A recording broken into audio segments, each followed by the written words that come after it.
Welcome to my channel. I am Lisa. And I am Eric. If you improve your English easily, this podcast is perfect for you. Today, we'll quickly review episodes 54, 55, 56, and 57. We will explain very briefly the words from the previous episodes, and then you will hear a dialogue in which these words are used. Let's start with the review of episode 54. To nag, meaning to complain or criticize often. Example: Mom keeps nagging me about my grades. Severe, meaning very serious or bad. Example: I got a severe warning in math class. To make fun of, meaning to laugh at someone or joke about them in a mean way.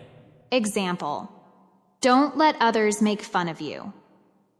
To look up, meaning to search for information. Example: I need to look up some formulas. To be a walk in the park, meaning to be very easy to do something. Example: Math isn't a walk in the park for everyone. Let's listen to Eric and Lisa talking about their school problems. Eric: My mom keeps nagging me about my grades. It's driving me crazy. Why? Your grades aren't that bad? Well, I got a severe warning in math class yesterday. Don't let others make fun of you about it. Math isn't a walk in the park for everyone. Thanks. I need to look up some formulas for tomorrow's test. Hey, why do you both look so serious? Lisa's mom keeps nagging her about studying more. Oh no. Is it that severe? Yes. And some classmates make fun of me when I ask questions in math class. That's not nice. I can help you look up the difficult formulas. They shouldn't make fun of anyone. Remember when I failed English? But English is now a walk in the park for you. How did you improve so much? I stopped letting people's nagging bother me and focused on studying. By the way, the severe weather warning says there might be snow tomorrow. Let me look up the weather app. Oh yes, you're right. Well, at least the snow isn't a walk in the park for those who make fun of others. Stop it, Eric. Don't nag him about that. I need to look up one more thing. Oh no! What's wrong? The math test is harder than we thought. It's 2 hours long. Don't worry, it will be a walk in the park if we study together. Yes, and I'll help you look up all the formulas you need. Thanks, guys. Now I can tell Mom to stop nagging. I have good friends helping me. The library will close soon. The weather is getting more severe. Let's go before your mom starts nagging about getting home late. You're right. Thanks for not making fun of my problems. Remember, with friends, nothing is too severe to handle. Okay, let's go.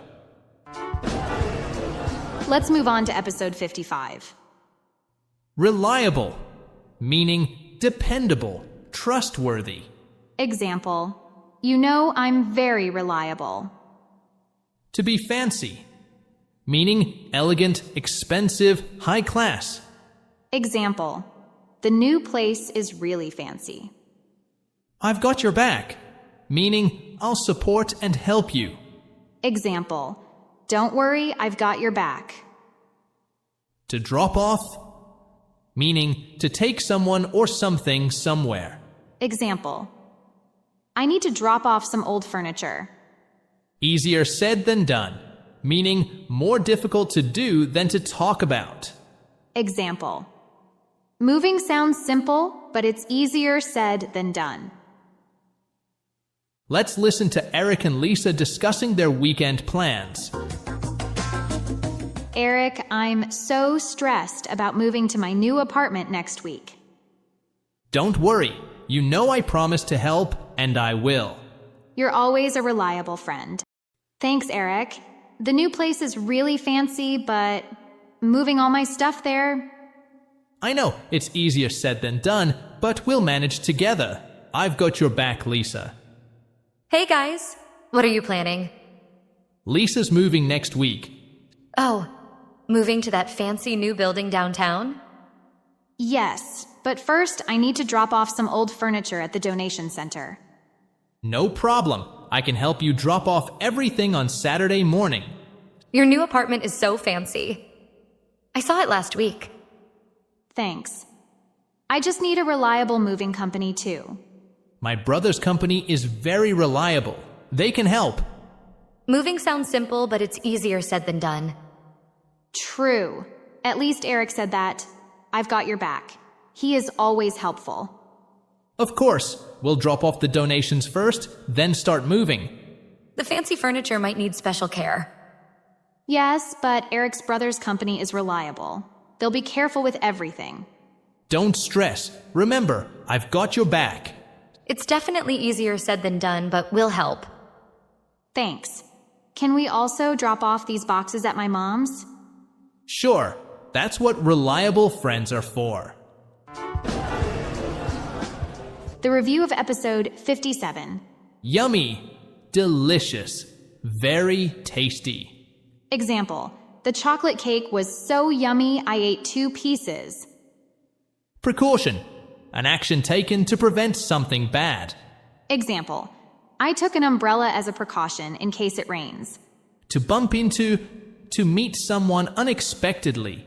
Example, I bumped into my old teacher at the mall yesterday. To be all ears, to be very interested and ready to listen.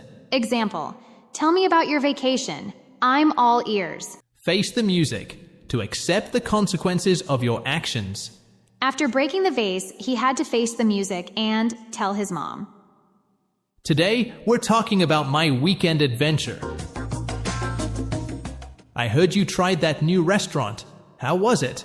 Oh my goodness. Everything was so yummy. You should try their apple pie.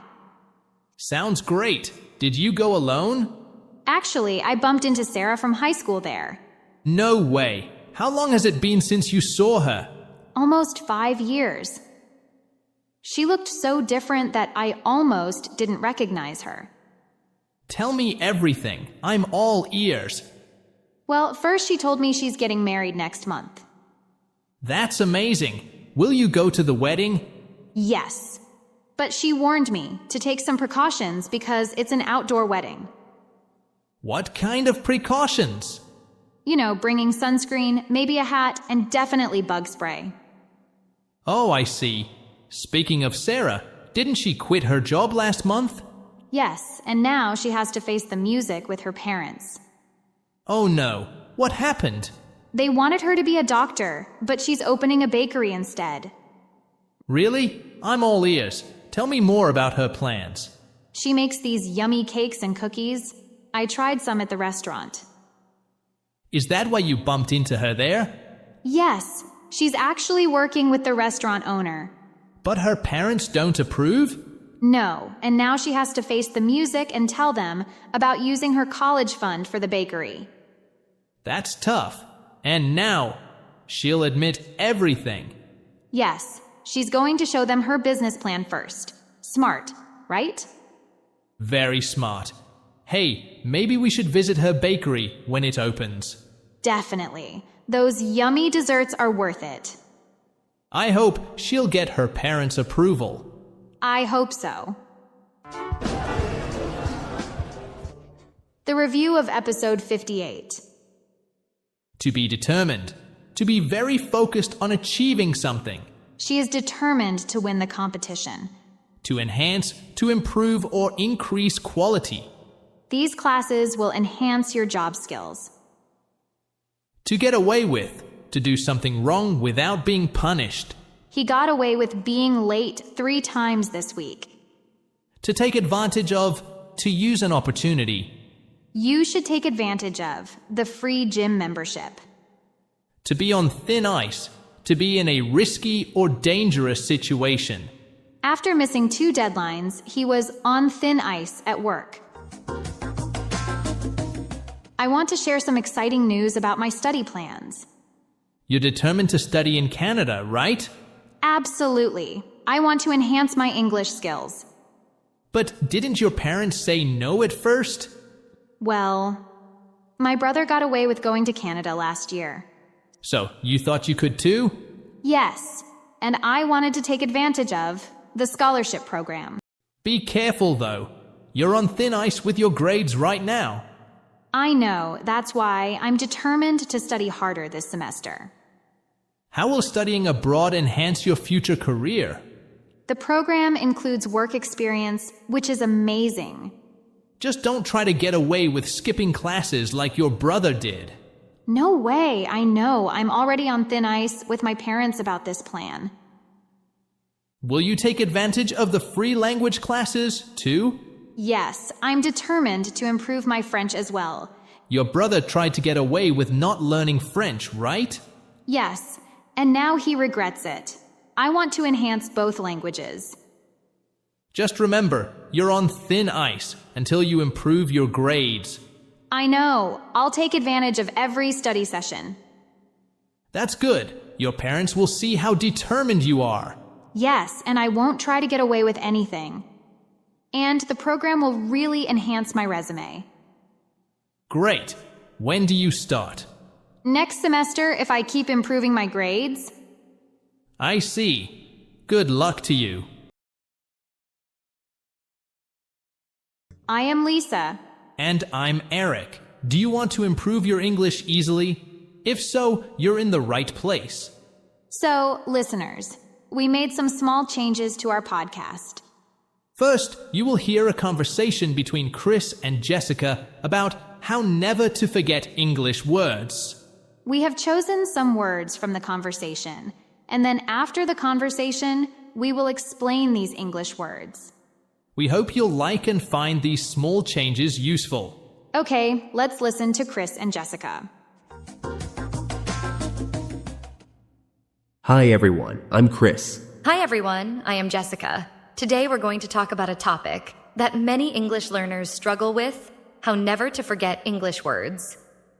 That's right, remembering new vocabulary can be tough. But we've got some tips to make it easier. So, Chris, have you ever forgotten a word you just learned? Oh, absolutely. It used to happen all the time. I'd learn a new word and then poof, gone the next day. Same here. But over time, I found some techniques that really helped me remember new words. Me too. Let's share some of those strategies with our listeners. Great idea. One method I love is using the new word in a sentence right away. It helps me understand how it's used. That's a good one. Context is so important. When you use a word in a sentence, it sticks better in your mind. Exactly. And if you can relate the sentence to your own life, that's even better. For example, if you learn the word delightful, you might say, I had a delightful meal last night. Perfect. Another tip is to associate the word with an image or a story. Yes. Our brains remember pictures more easily than words. So, visualizing the meaning can really help. Like imagining a gigantic elephant to remember the word gigantic. That's a great example. I also like to use flashcards. They're simple but effective. Do you make them yourself? Sometimes, but there are also apps that let you create digital flashcards, which you can review on your phone. That's convenient. Speaking of apps, some use spaced repetition, which is a powerful tool for memorization. Repetition means reviewing information for longer periods of time. This method helps you to remember information in the long term. Exactly. It's like practicing just before you're about to forget. Another method is to teach the new word to someone else. Oh, I love that one. Explaining it to another person forces you to understand it better. And it makes the word more memorable. Plus, you might help someone else learn it too. True. Have you tried labeling objects around your house with sticky notes? Yes, it's a fun way to immerse yourself in English. Every time you see the item, you read the word, reinforcing it throughout the day. Exactly. Another tip is to read extensively in English. Definitely. Reading exposes you to new words in context, which helps you remember them. And if you come across a new word, try to guess its meaning from the context before looking it up. That's a good practice. It engages your brain more actively. How about starting a word diary? Oh yes, writing down new words, their meanings, and example sentences can be very helpful. Plus, reviewing your vocabulary diary regularly reinforces what you've learned. Speaking of reinforcement, don't forget to use the new words in conversations. Absolutely. The more you use a word, the less likely you are to forget it. If you don't have someone to speak with, you can even talk to yourself or record yourself speaking. That's a great idea. It might feel odd at first, but it really helps. Another idea is to group words that are related. Like learning all the words for furniture at once. Chair, table, sofa, and so on. Yes, grouping words thematically can make them easier to remember. Also, don't underestimate the power of repetition. Right. Reviewing words multiple times over several days is key. Yes. Creating a funny or unusual association can make a word stick.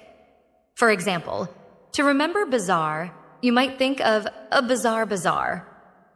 That's clever. It makes the word more memorable.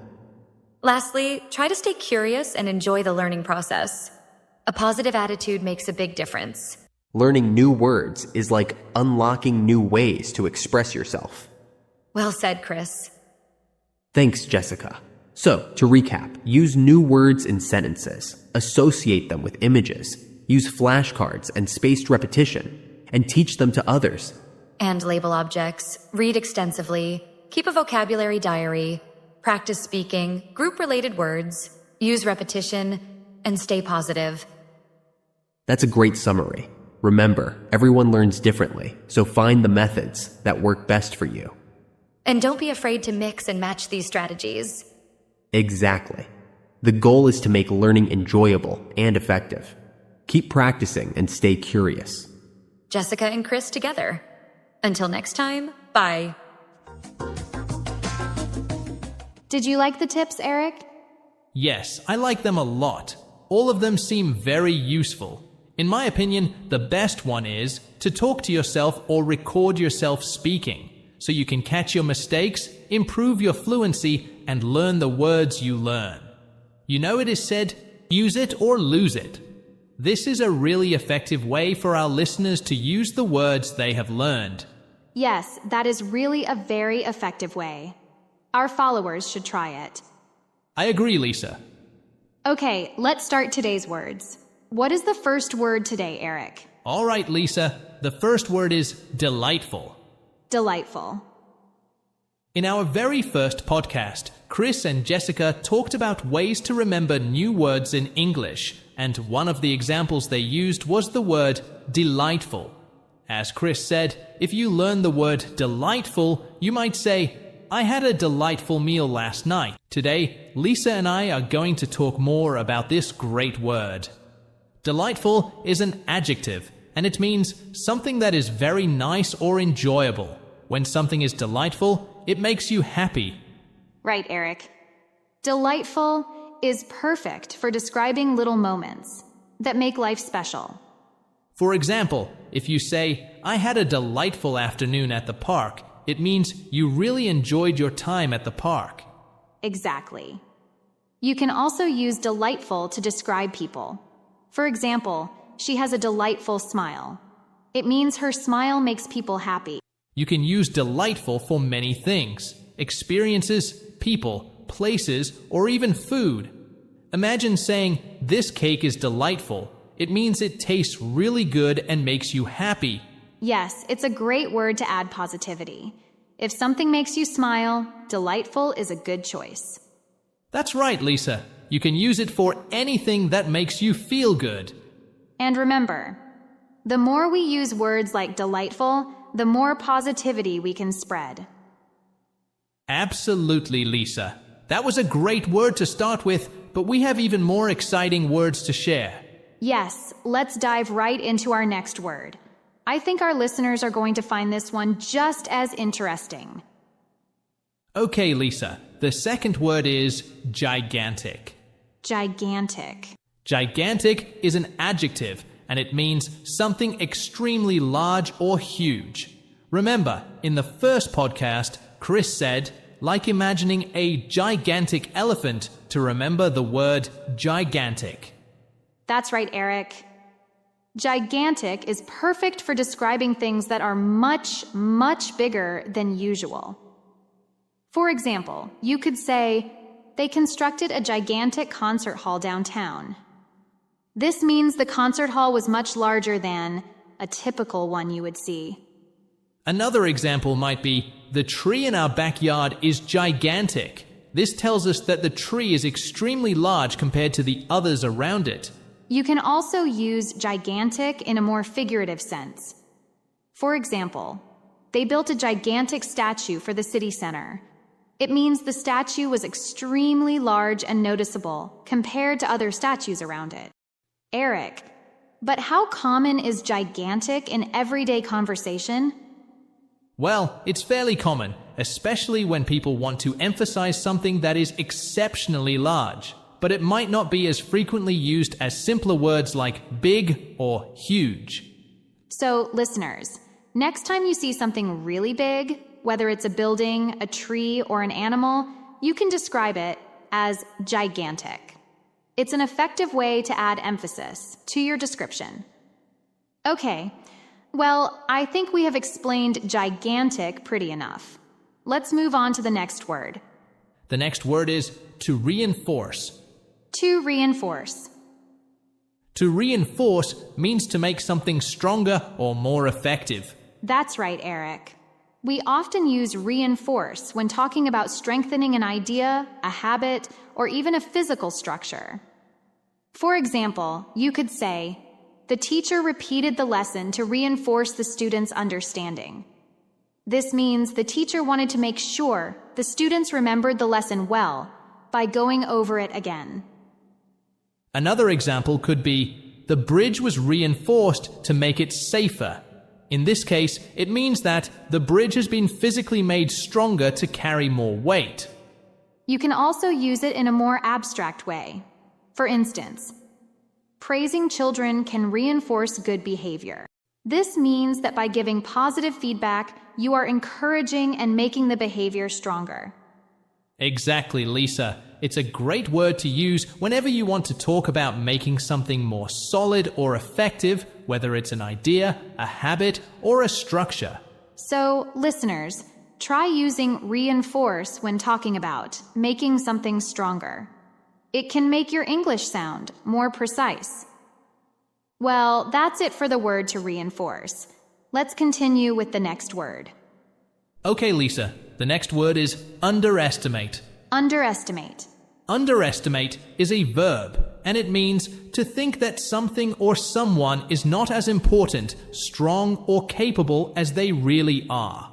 That's right. We use underestimate when someone thinks something is easier or less important than it really is. For example, you could say, he underestimated how hard the exam would be. This means he thought the exam would be easier than it actually was. Another example could be, don't underestimate her abilities. She's very talented. People may not realize how skilled she is, but she has strong abilities. You can also use it in a more general way, like, they underestimated the amount of time required to complete the project. It means they thought it would take less time than it actually did. Exactly, Lisa. This word describes situations where someone does not fully understand something, like a challenge, a skill, or how much time they have. So, listeners, remember, try not to underestimate anything, whether it's a task, a person, or a challenge. It's always better to be prepared. Well said, Eric. Okay, now we've reached the final word of today's podcast. What is the final word, Eric? Okay, Lisa, you and I are going to discuss a really useful phrase as the final word of today. Stick in someone's mind. Stick in someone's mind.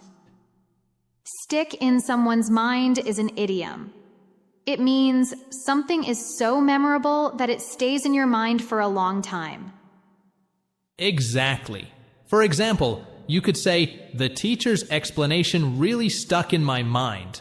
This means that what the teacher said was very clear and interesting, so you don't forget it easily. On the other hand, sometimes, no matter how much I study, the information just doesn't stick in my mind. This shows how difficult it can be to keep something in mind. Another example might be, that movie scene really stuck in my mind. It means that the scene was so powerful or emotional that I couldn't stop thinking about it afterward. This idiom can also be used for things that are either good or bad. It could be a wonderful memory, like a fun day out with friends that sticks in your mind. Or it could be something that made you feel uneasy, like an awkward moment that you just can't forget. That's a great point, Lisa. This phrase helps us talk about those special things that leave a lasting impression. Whether it's a great piece of advice, an emotional moment, or even a catchy song that you can't get out of your head, it all just sticks. Absolutely, Eric. We can all think of something that is stuck in our minds, whether it's a happy memory or something, that taught us an important lesson. Okay, well, I think we've reached the end of today's podcast. We hope you found small changes helpful and the explanations easy to understand. Thanks for listening. Keep studying your English and stay tuned. Bye for now.